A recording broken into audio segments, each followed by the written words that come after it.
The Nikon Zr cinema camera is here. Z for Z mount, R for RED. So, not counting the Z mount RED cameras, the V Raptor and Komodo that debuted in February, this is the first camera to be born from the merger of RED and Nikon back in April 2024. Rumors have circulated for a while, and it's an incredibly exciting announcement.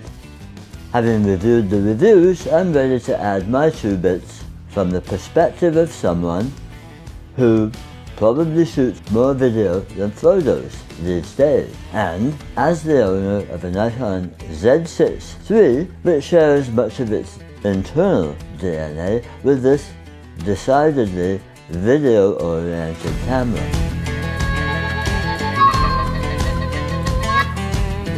Hi, Ray here with my thoughts on this highly anticipated cultivar of the Nikon RED cross-pollination.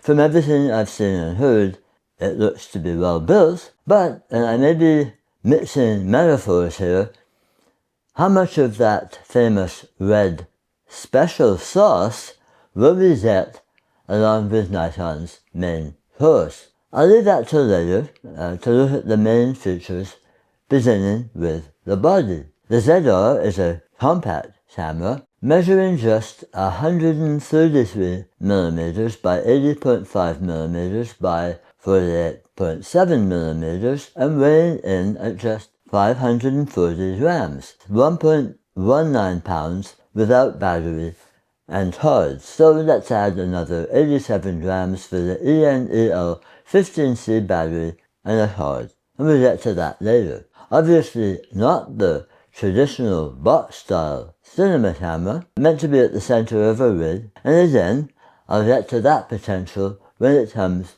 to the Zr later. It takes the form of a more traditional stills camera, or what we call these days a hybrid style body, and I say it appears to be robust. There's no grip to speak of, just a kind of small indent for the fingers and a thumb grip on the rear. So not unlike any number of retro-style cameras, really, like its distant relative, the Zf. Obviously an interchangeable lens camera using the revolutionary Z mount that came with the first Z series cameras, Z6 and Z7, around this time of the year, September 2018 in fact. Time flies when you're having fun with the Z system, and I sure have. A quick look at controls. And I won't go into great detail here since there's a lot of deep dives already on this platform from people who've had a chance to handle and test the camera.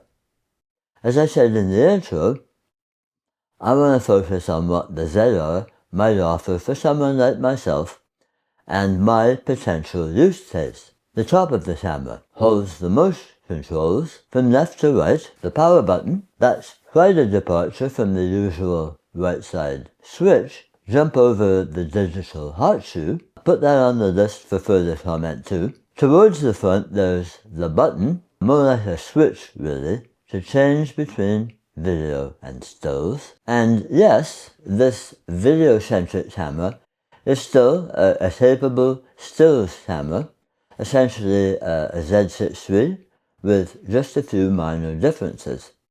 Again, something I'll cover briefly later on. The shooting button, whether video or stills, and this still has the half press function to activate focusing and a full press to capture. Now there's been some criticism here that it's not exactly, what's the term?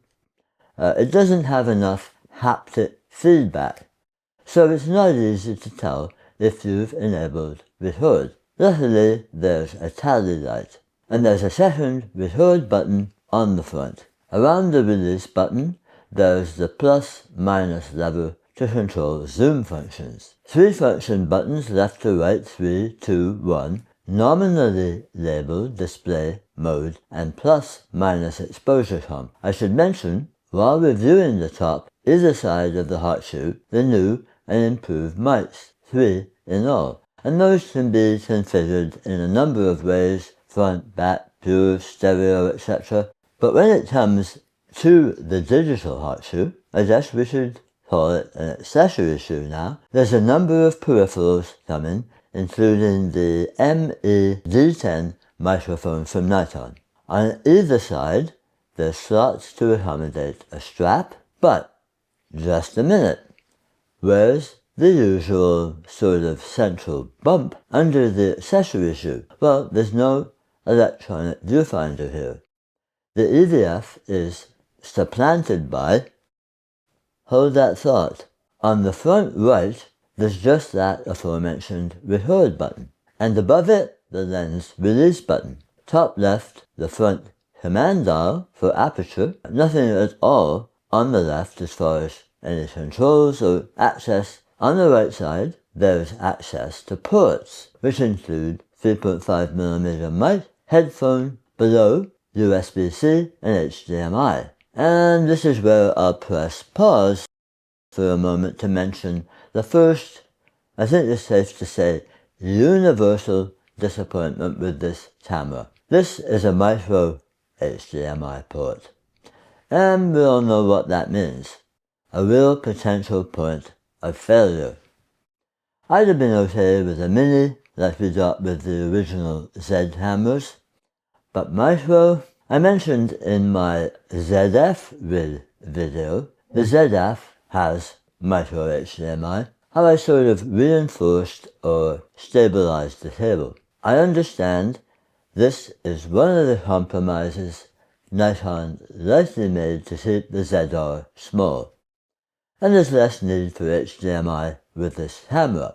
The I'll tell you why in a minute list is growing. Let's try to shake off that disappointment and look at the back of the camera, because here is a thing of real beauty. The thing that really jumps out on a rotating hinge is the fantastic 4-inch screen. It's a monitor really, with 1000 nits of brightness. That equals, for instance, the Ninja 5 or my OC Lumen monitor. So this can arguably replace the need for an external monitor, and maybe redeem the tiny, fragile micro HDMI. Okay, one hold that thought ticked off. The Zr's internal recording capabilities also rationalize the decision a bit as well. Hold that thought. Wide gamut resolution of 3.07 million dots. Stunning. A truly industry-leading addition to this camera, worthy of the appellation cinema. To the right of this fabulous screen, top to bottom, a joystick used to position, focus, as well as menu navigation, etc. Menu button, one click for the I menu, hold for the full menu. That's smart. Incidentally, there's some really nice UI adaptations here. Suffice to say, it provides instant access to all the functions that you might want to jump into during recording. And user modes, U1, U2, U3 and U4 that I think people will find really useful. Then the preview button. Glad that that's in the position we're used to in most recent cameras, save the ZF. Oh, and top right, under the thumb, the rear command dial, usually reserved for shutter speed. And as previously delivered to other Z cameras via firmware, the Zr features shutter angle. I want to pause again here to mention price, because this is truly groundbreaking for a camera in this space. $2,200 US. That'll be around $3,000 in Canada. So any disappointment I've expressed and might mention going forward in this video has to be measured in relation to this incredibly competitive price point. And we haven't even got to the RED special sauce yet, which is hot. Okay, let's have a look inside to the 24.5 megapixel, 35.9mm by 23.9mm full frame CMOS semi-stat sensor, which is the same used in the Z6 III, the results of which I've been more than happy with over the last year, with almost daily use. Most of the videos I've posted here over that time have included footage from the Z6III. And from what we're hearing, the dynamic range sits somewhere around 14 stops. Nikon is saying 15 plus with low 3G10. Point is, Nikon has been able to sprinkle some, special sauce on the semi-stacked sensor to expand its DR by 3 or 4 stops. We have in-body image stabilization equal to 8 stops or 7.5 under new standards, again much like the Z6III. One more sensor-related point, then I'll move on. The advantage of the fast readout, semi-stacked design, relates to rolling shutter. From what I've seen, there's next to none with the Zr. So no warped baseball bats or wobbly verticals when you pan. That audio. Internal 32-bit float. Not impossible, but difficult to flip. It doesn't mean you should be lazy about setting your gain, that's volume, but it does mean less likelihood of ruining audio if there's sudden sound spikes. Say, if you're recording at a concert. Among all the video internal recording options that debuted with the Z9 and trickled down to the Z8, Zf, Z6III, etc. I mean NRAW, H.265, 10-bit, NLUT, I use the latter regularly, and then the recent release of RED LUTs. The Zr has 3 flavors of RAW, NRAW, Apple ProRes, and RED's special sauce are 3D NE up to 60p. LUT profiles RED LUT 3G10, R3D NE, Nikon NLUT, NRAW, ProRes RAW, ProRes 422, H.265. That is insane. I recommended to Nikon adding false color when the Z9 debuted. Since then, they gave us a waveform which isn't really that useful. So at a minimum, Nikon should have brought false color to this camera. RED cameras have this professional level exposure tool and more. So Nikon's been, I think, a little bit stingy with the red sauce in this area. Again, please Nikon, give us better exposure tools. Then the microHDMI really might be overlooked, because that amazing screen gives us everything that we need, except, at this point, decent exposure tools. Okay, at this point, I'm going to skip over a lot of stuff that, as I say, has been covered in great detail in other reviews. So I'll get to how this release relates to my use case. I'm what's colloquially referred to as a content creator, I guess. That means I shoot a lot of video. I've made tutorials demonstrating my video rigs, from those designed to be pretty much tripod mounted, increasingly to run and gun setups, most recently with the Z6III. Using the small rig components, I showed a variety of lightweight approaches in that video.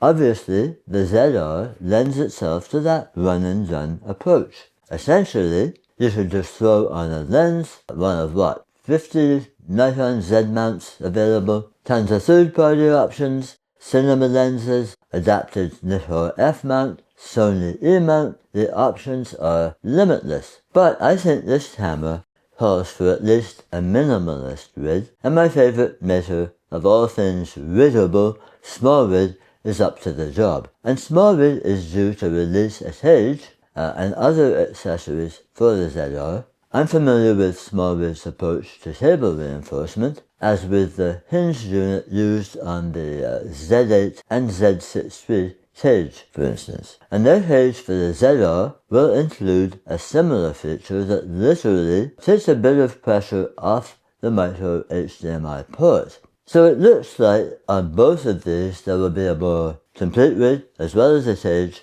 critically includes a micro to full-size HDMI adapter. And I have no doubt they'll be as practical and attractive as the other small rig components that I use. I have another one to show you soon.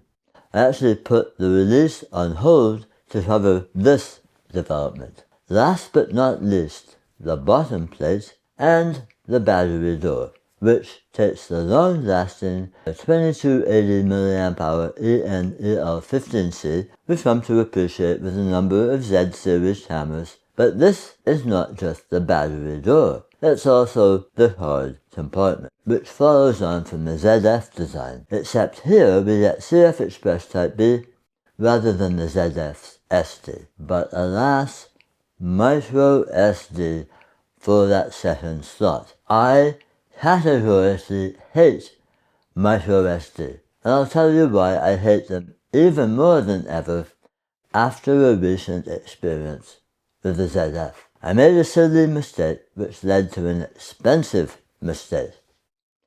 During a busy B-roll shoot, I left the SD card in this editing room, went back to the studio, shot another clip, well actually it was a reshoot, so the clip defaulted to the microSD. That's good in a way, right? But when I came to return the microSD to the teensy slot in the ZF, I dropped the damn thing into the minuscule gap between the SD card slot. I tried tweezers, a bodkin, but all my attempts to retrieve it only pushed it further in.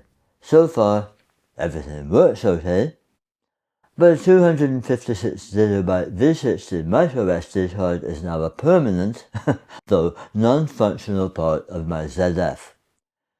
So this is probably the single most disappointing decision Nikon made with this camera. A deal breaker?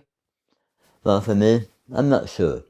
But I'll mention another related thing that I think should have been added, and that's the ability to be able to record to external media via maybe a second USB-C. Here's where the Lumix leads. And we should be able to record a backup to the second card. After all, the microSD, UHS-1, is able to record to decent video specs. But yeah, I have to say this microSD is a big disappointment for me, as well as the placement of the card slots in the battery compartment, which makes card changes difficult, battery as well, especially when tripod mounted. And there's just one 1/4-inch threaded hole here, so think cage if you need to mount anything else or use a different camera orientation on a support. What I'm thinking is the cards next to the battery obviously crowds all the heat generated components, battery and cards together, risking overheating. Having said that, I know that the Zr has been stress tested by a few reviewers, shooting raw codecs even in the desert with temperatures into the high 30s Celsius, near 100 degrees Fahrenheit, no hot camera warnings, not even hot card warnings. So Nikon's decision to dispose with a fan, which a lot of cinema cameras use, seems to be based on confidence that the camera has very good heat dissipation characteristics. When it comes to stills options, well, suffice to say the Zr essentially inherits the features and functions of the Z6III except a mechanical shutter. The Zr is fully electronic. Flash sync is 1/60th or lower, like the Z6III. Is there high-speed sync? I'm not sure. Please let me know in the comments if you have an answer to this. And possibly, more important, that missing EVF, which, on second thoughts, that might not be as important to a new generation of photographers weaned on phone cameras. No open date recording. I know that's a disappointment for many video creators. I try to avoid vertical video, so not quite so critical to my use case. Maybe Nikon can add it with a firmware update. It has its advantages, and the sensor certainly should be able to support it. Is this camera for me? Well, yes and no. Yes, I think it is the perfect step up from cameras like, well, certainly the Z30. That red special sauce is truly mouth-watering. I love what I get from those red LUTs, and there's so much available in this camera, including the fact that you can import LUTs into the Zr. There's another reason that you might be able to retire an external monitor. This isn't exactly the RED code, mind you, that you get with, say, RED Komodo. It's a modified version, 12-bit rather than 16, and from what I gather, not exactly the same color science. But we're already seeing people create LUTs to help match gamuts. Look at the inspiration the Zr is creating already. Even Sony shooters are taking notice. There's so much more that I might look at, but I think I'll leave it there, since I'm incredibly busy with other products that have deadlines. I'll add more specs in a sidebar, but finally, the Zr won't be joining my other Z cameras just yet. Not unless I can attract a sponsor. As I say, I have the Z6III, from which a lot of the Zr draws on its internal architecture at least. And some of you know that recent health challenges have siphoned off a lot of resources, time and energy, and the financial resources is what matter here. So I'm not likely to be able to add some more of that red sauce to my daily Nikon fare. But I am excited to see where Nikon takes all this. I expect to see them refine this debut camera somewhat. I do hope that they can add more pro exposure tools via firmware because, as I've said before, I used to say it better, but Nikon is the new Kaizen King. So notwithstanding some of my reservations, this really is a defining moment for Nikon. That's a real expression of their direction following from the RED acquisition, and it's a very exciting sign of things to come. A smart move, especially at that price point. I'll add affiliate links in the description if you'd like to help support my channel at no extra cost to you. One more Nikon note before I leave: the arrival of the Zf silver version. Now I have my original black version with the sunset orange skin, and I love this camera. Right now I have the smaller handle on it for a little bit more grip. And of course, this camera was designed or patterned after the Nikon FM.